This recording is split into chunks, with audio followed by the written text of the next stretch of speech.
मिनश्शैतानिर्रजीम बिस्मिल्लाहिर्रहमानिर्रहीम। Dear students, last lecture में मैंने आपको 7.3 एक्सरसाइज से पहले जो थ्योरी इस एक्सरसाइज में इस्तेमाल होती है उसके बारे में आपको बताया कि डॉट प्रोडक्ट कैसे लेते हैं कोई से भी दो वेक्टर्स का, और फिर उसकी कुछ करैक्टरिस्टिक्स के बारे में भी मैंने बात की। उसमें मेन पॉइंट्स जो मैंने आपको लास्ट लेक्चर में डिस्कस किए थे उनमें ये था बच्चों कि स्केलर प्रोडक्ट या डॉट प्रोडक्ट जो है वो क्या होता है दो वेक्टर्स का। उसके बारे में हमने ये बात की आपके साथ कि अगर आपके पास लेट अस सपोज u और v कोई से दो वेक्टर्स हैं तो उनका डॉट प्रोडक्ट u की magnitude v magnitude cos theta के इक्वल होता है। दूसरी डेफिनेशन हमने बच्चों आपको ये बताई कि अगर u और v कंपोनेंट्स की फॉर्म में आपके पास आ जाते हैं तो ऐसी सूरत में u dot v a1 b1 a2 b2 plus a3 b3 के इक्वल है। इसमें फिर हमने इसकी कुछ करैक्टरिस्टिक्स ये ऑलरेडी आपको मैंने सेंड कर दी हैं बच्चों नोट्स की शक्ल में, वो लेक्चर आपको मिल चुका होगा, उसको आप अच्छी तरह से उन पॉइंट्स को याद कर लीजिएगा। u dot v dot u के बराबर होता है। हम इसे कम्यूटेटिव लॉ कहते हैं कि डॉट प्रोडक्ट जो है वो कम्यूट करता है, कम्यूटेटिव लॉ को सेटिस्फाई करता है। सेकेंडली हमारे पास ये है कि ये डिस्ट्रीब्यूटिव लॉ को वेरीफाई करता है। फिर ये कि अगर दो वेक्टर सेम हैं तो उनका डॉट प्रोडक्ट उसी की मैग्नीट्यूड का स्क्वायर हो जाता है, u की मैग्नीट्यूड का स्क्वायर, या इसको सिंपल u स्क्वायर भी हम कहेंगे। i dot i1 j dot j1 और k डॉट k1 होगा। अलबत्ता डिफरेंट का डॉट प्रोडक्ट जैसे i डॉट j 0, क्योंकि i और j के दरमियान 90 का एंगल है, सो इस वजह से i dot j 0, j dot k भी 0 और k डॉट i भी 0। फिर बच्चों ये कि अगर आपको cos थीटा निकालना पड़े, जैसा कि ये डेफिनेशन मैंने आपको बताई है, तो यहाँ से cos थीटा का एंगल निकाला जा सकता है अगर u मैग्नीट्यूड v मैग्नीट्यूड को इधर लाकर हम डिवाइड कर देते हैं। तो इस तरह से हमारे पास इसकी मैग्नीट्यूड जो है वो कैलकुलेट क्या cos थीटा की वैल्यू कैलकुलेट हो सकती है। सो नेक्स्ट बच्चों अब हम एक्सरसाइज 7.3 को स्टार्ट करते हैं। सो देखते हैं हमारे पास नेक्स्ट टॉपिक एक्सरसाइज 7.3 क्या है। जी बच्चों, एक्सरसाइज 7.3 इसका फर्स्ट क्वेश्चन हमारे पास कुछ इस तरह से है। क्वेश्चन नंबर 1 वो कुछ यूँ है बच्चों कि आपको वेक्टर्स दिए हुए हैं दो u और v, और हमें उनके दरमियान cos of theta cosine of the angle between u and v calculate करना है। सो देखते हैं हम बच्चों इस फर्स्ट क्वेश्चन को, और उसमें जो वेक्टर्स दिए हुए हैं हम उसको नोट करते हैं। लेट अस सपोज आपके पास u वेक्टर दिया हुआ है, से u vector is 3i plus j minus के। इसी तरह से आपको दूसरा वेक्टर v दिया हुआ है साथ ही क्वेश्चन में, that is 2i minus J plus के, 2i माइनस जे प्लस के। सो ये बच्चों आपको i j k की फॉर्म में u और v दोनों वेक्टर्स दिए हुए हैं, और मुझे फाइंड करना है cos of the angle between u and v। तो उसके लिए मुझे सबसे पहले u डॉट v को फाइंड कर लेना है, u और v का डॉट प्रोडक्ट। तो ये बच्चों कुछ यूँ आ जाएगा 3i प्लस j माइनस के डॉट, इसके बाद v की वैल्यू लगा देते हैं 2i माइनस j प्लस के। अब हम बच्चों इनका डॉट प्रोडक्ट आपस में कुछ इस तरह से ले लेंगे कि 3 into 2 plus 1 into -1 plus -1 into 1। सो ये बच्चों आपके पास आ जाएगा 6 -1 -1। सो ये 4 वैल्यू आ जाएगी आपके पास u डॉट v की। इसके बाद बच्चों हम u और v की दोनों की अलग अलग से मैग्नीट्यूड भी निकाल लेते हैं। सो मैग्नीट्यूड ऑफ u आपके पास वेक्टर की मैग्नीट्यूड निकालना हमें पता है, 3 का स्क्वायर प्लस 1 का स्क्वायर प्लस -1 का स्क्वायर। सो ये चीज़ आपके पास फिर कुछ इस तरह से आ जाएगी बच्चों 9 plus 1 plus 1। So square root of 11 ये u की मैग्नीट्यूड आ जाएगी। इसी तरह हम v की मैग्नीट्यूड निकाल लेंगे, this vector is v, so its magnitude is 4 plus 1 plus 1। Square root of 6, ये इसकी मैग्नीट्यूड आ जाएगी। अब बच्चों ये दोनों वैल्यूज़ मुझे फार्मूले में लगानी है। हमारे पास फार्मूला है कॉस थीटा फाइंड करने का, that is u dot v divided by u magnitude v magnitude. So u dot v की वैल्यू हमने ऊपर फाइंड की है, that is 4 divided by square root of 11 into square root of 6। So ये बच्चों आपके पास इसका आंसर आ जाएगा। कॉस थीटा की वैल्यू आ जाएगी आपके पास 4 divided by square root of 66। ये इसका आंसर आ जाएगा। अगर आपको थीटा मालूम करना हो बच्चों तो ये काज इन्वर्स हो जाएगा, लेकिन उसने चूंकि क्वेश्चन में सिर्फ काज थीटा की वैल्यू फाइंड करने को कही है, सो वो मैं यहाँ पे फाइंड कर चुका हूँ। इसके बाद हम नेक्स्ट क्वेश्चन पे मूव करते हैं। ये इसका मैंने एक पार्ट किया है, इस तरह के 3 पार्ट और हैं बच्चों, आप इसको खुद ट्राई करेंगे। नेक्स्ट हमारे पास आ जाता है क्वेश्चन नंबर 2 जी। क्वेश्चन नंबर 2 में हमने फाइंड करनी है projection of A vector along B. तो इसका मैंने आपको ऑलरेडी पीछे बताया है कि अगर आप मालूम करना चाहते हैं किसी भी वेक्टर ए की projection of A along B, तो इसका तरीक़ाकार ये होगा बच्चों कि दोनों का डॉट प्रोडक्ट लेंगे हम ए डॉट बी और डिवाइड कर देंगे, जिसके अलोंग प्रोजेक्शन मालूम करनी है सो वो बी की मैग्नीट्यूड। दोनों का डॉट प्रोडक्ट लेंगे और हम डिवाइड करेंगे उसकी मैग्नीट्यूड को जिसके अलोंग आपको मालूम करनी है प्रोजेक्शन बच्चों। So A dot B divided by magnitude of B. So अब हम यहाँ पे क्वेश्चन की स्टेटमेंट देखते हैं। इसका हम कोई एक पार्ट ले लेते हैं। Let us suppose first part मेरे पास है जिसमें आपको ए वेक्टर स्टूडेंट्स दिया हुआ है कुछ इस तरह से i माइनस के, और दूसरा वेक्टर आपको b बच्चों इसमें दिया हुआ है क्वेश्चन में j प्लस के। अब हमें क्वेश्चन उसका ये है कि प्रोजेक्शन आपने मालूम करनी है a की अलोंग b और b की प्रोजेक्शन अलोंग a। सो ये दोनों चीज़ें हमें फाइंड करनी है। तो उसके लिए मुझे सबसे पहले a डॉट b फाइंड करना होगा, दोनों वेक्टर्स का डॉट प्रोडक्ट बच्चों। i माइनस के ये a वेक्टर डॉट और j प्लस के ये दूसरा b वेक्टर होगा बच्चों। अब हम इसका डॉट प्रोडक्ट लेते हैं i की i के साथ। इसमें i का कोफिशिएंट 1 है, यहाँ पे i नहीं है, सो उसका कोफिशिएंट 0 आ गया। प्लस फिर इसमें अब j का कोफिशिएंट देखेंगे, नहीं है, 0 है, इसमें j का कोफिशिएंट 1 है। प्लस फिर k का कोफिशिएंट k के कोफिशिएंट से मल्टीप्लाई हो जाएगा। तो ये बच्चों इस तरह से आपके पास a डॉट b फाइंड हो जाएगा। सो 0 प्लस 0 माइनस 1, तो ये मेरे पास -1 वैल्यू आ जाएगी बच्चों। a डॉट b की वैल्यू हमारे पास फाइंड हो गई है, दैट इज़ -1। अब हम यहाँ पे सिंपल a की मैग्नीट्यूड फाइंड करेंगे अलग अलग से। a की मैग्नीट्यूड आपके पास आ जाएगी, ये मेरे पास a है जी, square root of 1 plus 1, so square root of 2 हो जाएगी। इसी तरह मैग्नीट्यूड ऑफ b आपके पास आ जाएगा जी, वो भी बिल्कुल इसी तरह। i नहीं है, j का कोफिशिएंट 1, k का 1, सो 1 का स्क्वायर प्लस 1 का स्क्वायर, सो ये स्क्वायर रूट ऑफ 2 आ जाएगा। अब बच्चों यहाँ से आगे हम प्रोजेक्शन मालूम कर सकते हैं a की अलोंग b, ये मैंने आपके सामने लिखा है। इसी तरह projection of b along a। सो मेरे पास ये आंसर कुछ यूँ बन जाएगा, projection of vector a along b, किसी भी वेक्टर के अलोंग b, तो वो फार्मूला रूल मेरे पास ये है बच्चों कि दोनों का dot product divided by magnitude of b।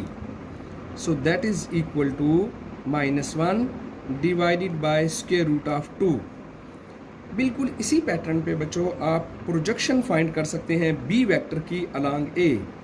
सो वो मेरे पास यूँ आ जाएगा, projection of vector B along vector ए।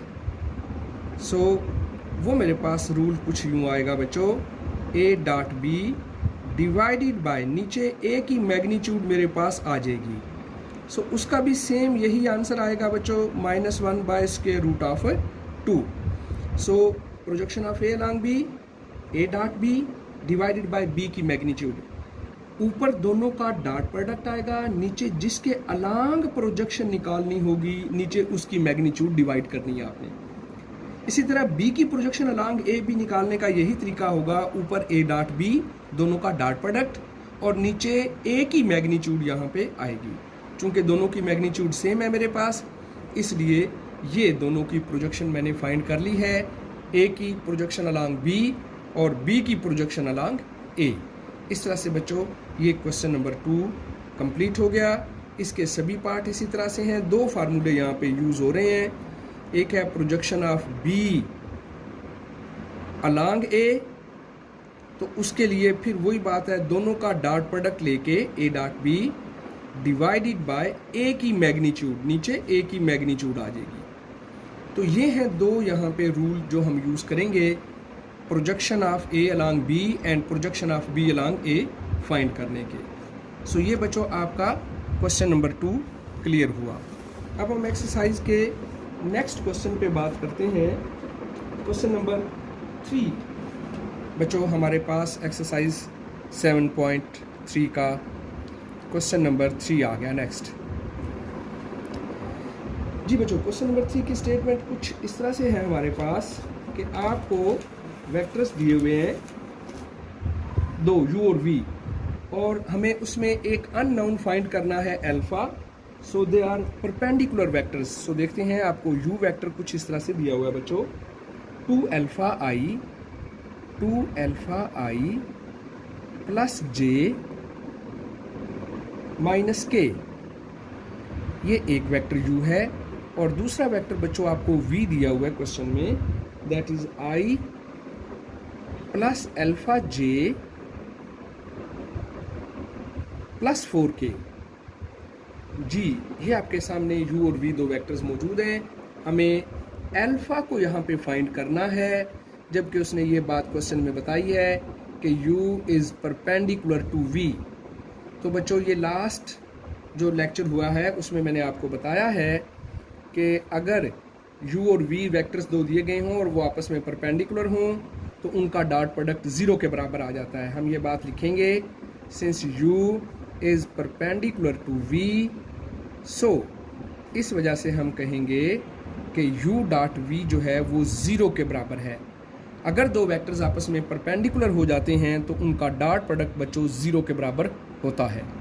जी बच्चों, अब हम यहाँ पे इन दोनों का डॉट प्रोडक्ट लेंगे।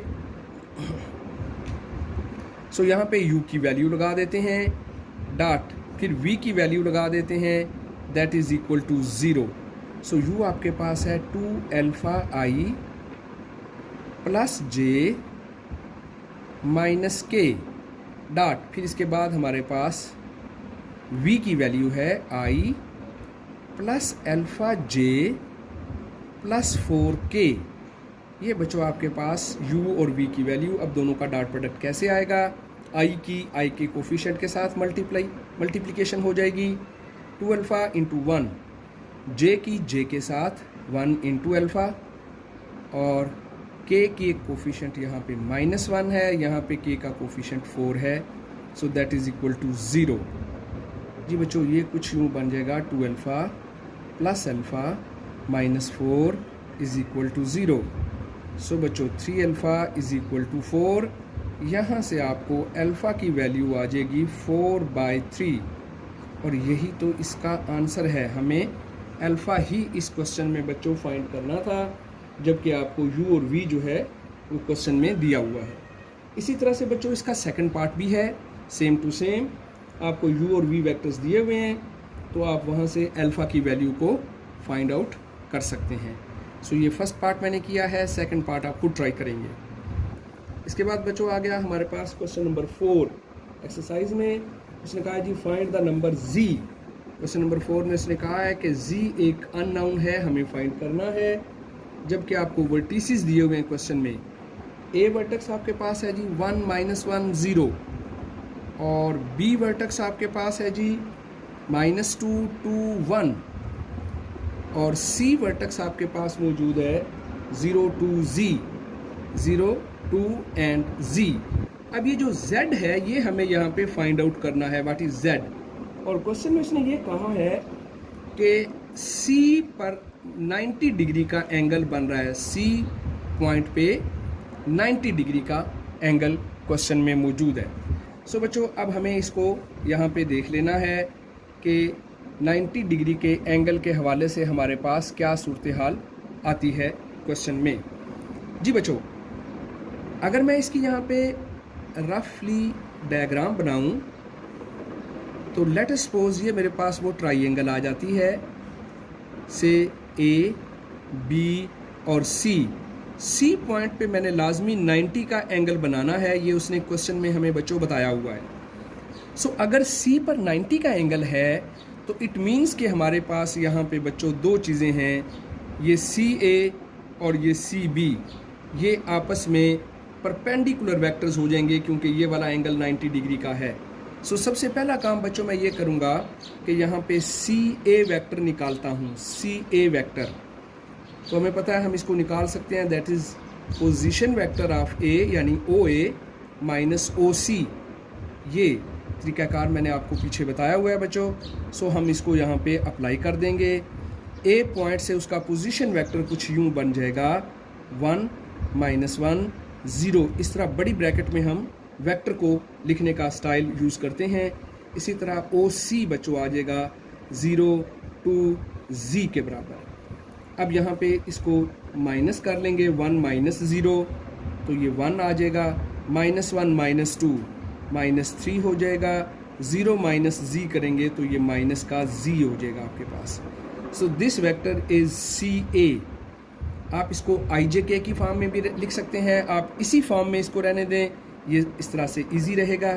इसके बाद हम सी बी वैक्टर निकालते हैं बच्चों इसी तरह से, that is equal to O B minus O C, B position vector of B minus position vector of C. So बच्चों ये मेरे पास बी पॉइंट है, यहाँ से ये वेक्टर बन गया -2 2 1 माइनस, और ओ सी आपके पास है 0 to z के इक्वल। अब बच्चों हम इसको आपस में माइनस कर लेते हैं। So that is equal to -2 - 0, ये -2 आ जाएगा, 2 - 2 करेंगे 0 हो जाएगा, और यहाँ पे 1 - z आ जाएगा। ये मेरे पास बच्चों सी बी वेक्टर आ गया। अब चूंकि ये दोनों वेक्टर्स आपस में परपेंडिकुलर हैं, यहाँ जैसा कि डायग्राम में भी है 90 का एंगल है सी बी और सी ए के दरमियान, तो हम ये बात यहाँ पे लिखेंगे, since C A is perpendicular to C B, C जो सी ए सी बी के परपेंडिकुलर है, सो दिस इम्प्लाइज दैट कि इनका जो डॉट प्रोडक्ट होगा C A dot C B that is equal to 0। अभी हमने पिछले क्वेश्चन में भी बच्चों इस चीज़ का यूज़ किया कि अगर u और v आपस में परपेंडिकुलर हैं तो उनका डॉट प्रोडक्ट 0 के बराबर हो जाता है। सो यहाँ पे भी सी ए और सी बी वैक्टर चूंकि आपस में परपेंडिकुलर है, 90 का एंगल है, सो उनका डॉट प्रोडक्ट 0 के इक्वल यहाँ पे हम रखेंगे। अब यहाँ पे बच्चों हम सी ए और सी बी की ये वैल्यूज़ ले लेंगे, this is C A and this is C B. So हम इसको यहाँ पे यूज़ करते हैं। सो सी ए है मेरे पास i -3j -zk। अगर आप उसको आई जे के में लिखते हैं तो ये इस तरह से लिखा जाएगा बच्चों, डॉट। इसी तरह सी बी मेरे पास आएगा -2i + 0j + 1 - zk। ये बच्चों आपके पास सी बी वेक्टर आ गया, इनका डॉट प्रोडक्ट ऑलरेडी 0 के इक्वल है। अब हम बच्चों इन दोनों का डॉट प्रोडक्ट लेते हैं। आपको पता ही है डॉट प्रोडक्ट में ये i dot i, j dot j और k डॉट k आपके पास आएगा। सो 1 × -2 प्लस j की j के साथ हम -3 × 0 हो जाएगा, k की k के साथ बच्चों प्रोडक्ट देख लेते हैं, -z मल्टीप्लाई हो जाएगा 1 - z के साथ, that is equal to 0। So i dot i, j dot j की j के साथ, k की k के साथ प्रोडक्ट 0 के बराबर। अब यहाँ पे मेरे पास ये वैल्यू कुछ इस तरह से बन जाएगी,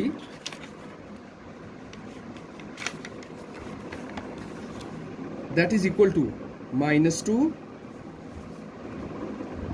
0 -z + z² that is equal to 0। So बच्चों ये आपके पास एक इक्वेशन की फॉर्म में कुछ इस तरह से आ गया, z square minus z minus 2 that is equal to 0। तो ये बच्चों यहाँ से इक्वेशन बनी है z square minus z minus 2 that is equal to 0।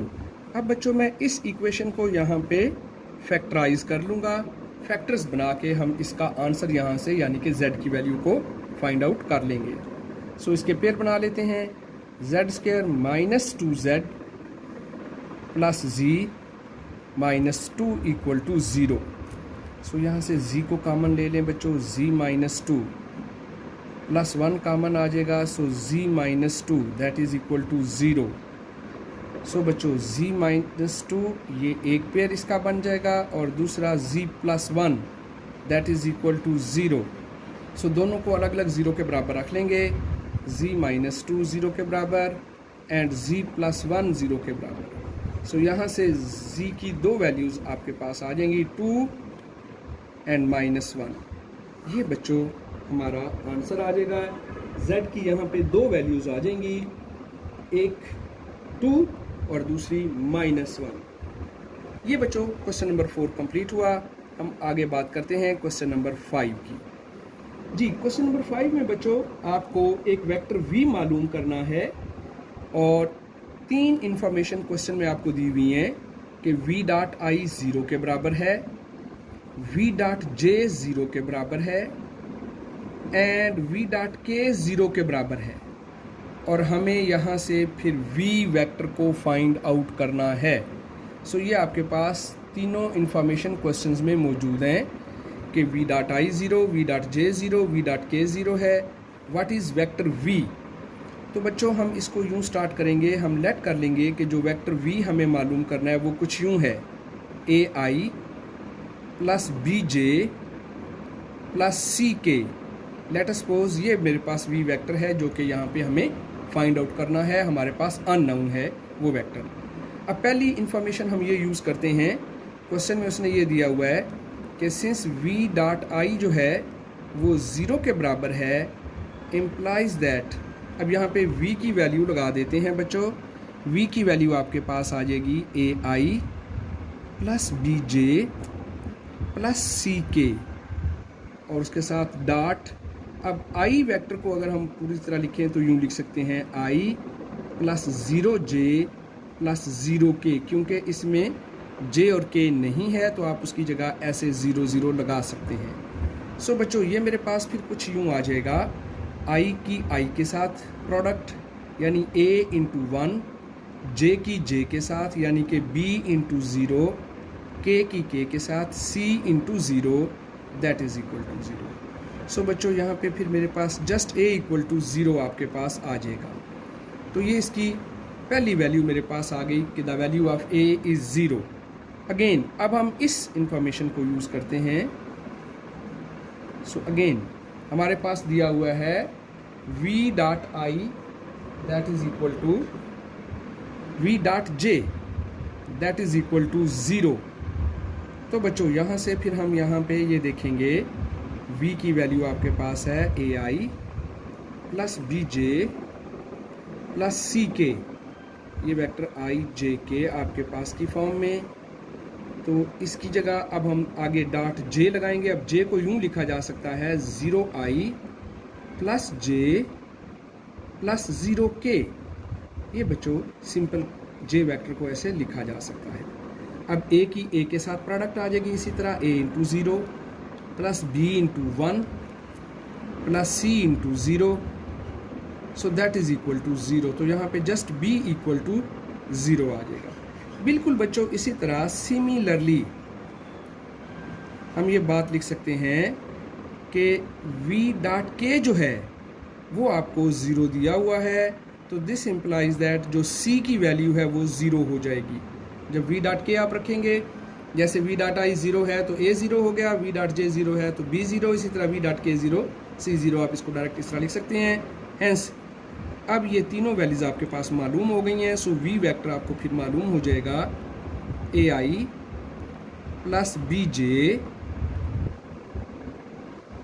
Plus C के। जी बच्चों, A B C scalar numbers होते हैं, इनकी वैल्यूज़ यहाँ पे लगा दें तो 0i plus 0j plus 0k, ये बच्चों आपके पास इस तरह से वी वेक्टर फाइंड हो जाएगा। आप इसको नल वेक्टर भी कह सकते हैं। ज़ीरो लगा के नीचे आपने वेक्टर का सिंबल डालना है जो हमें ये बताता है कि ये एक नल वेक्टर है, ज़ीरो वेक्टर और नल वेक्टर। इस तरह से बच्चों क्वेश्चन नंबर 5 हमारे पास कंप्लीट हो जाएगा। हमें वी वेक्टर को इस तरह से फाइंड आउट कर लिया है। इसके बाद बच्चों हम इसके नेक्स्ट क्वेश्चन पे मूव करते हैं।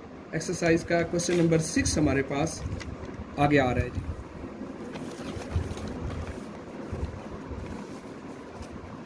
जी स्टूडेंट्स, हम बात करते हैं क्वेश्चन नंबर 6 की। क्वेश्चन नंबर 6 7.3 एक्सरसाइज चल रही है हमारी।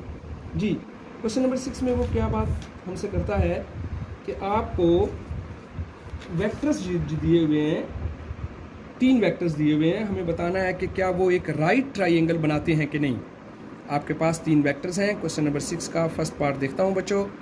इसके 2 पार्ट हैं, दोनों पार्ट जो हैं वो बिल्कुल एक जैसे हैं, सेम टू सेम। सो आप ट्राई कीजिएगा। मैं इनमें से जो है वो सेकंड पार्ट को ले रहा हूं क्योंकि सेकंड पार्ट ज़्यादा इम्पॉर्टेंट है, तो इसलिए मैं उसको ले रहा हूं।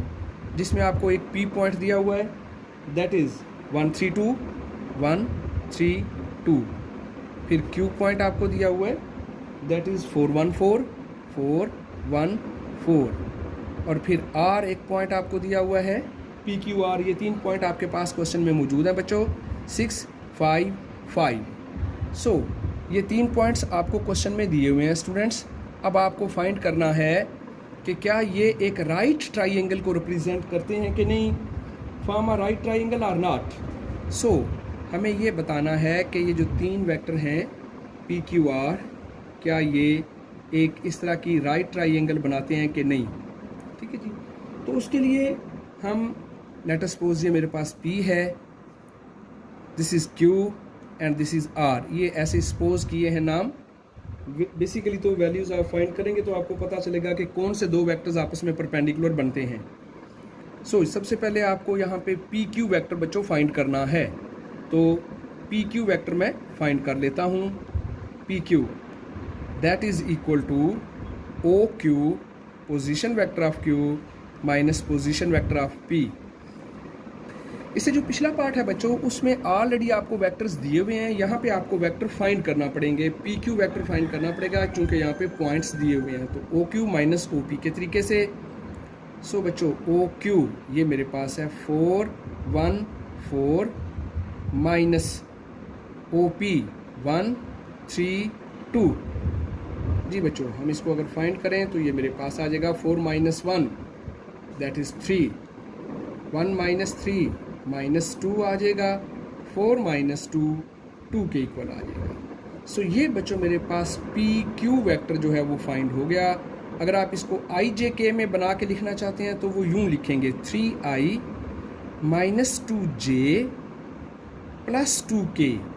अगर आप इसको इस फॉर्म में ना भी लिखें, ये फॉर्म में रहने दें, ये भी बिल्कुल ठीक होता है बच्चों। इसके बाद हम PQ हमने निकाल लिया। अब हम QR वेक्टर जो है वो फाइंड कर लेते हैं। जी QR वेक्टर मेरे पास इसी तरह से बच्चों आपके पास आ जाएगा OR minus OQ position vector of R minus position vector of Q। So that is equal to आपके पास कुछ इस तरह से इसकी वैल्यू फाइंड आउट हो जाएगी बच्चों।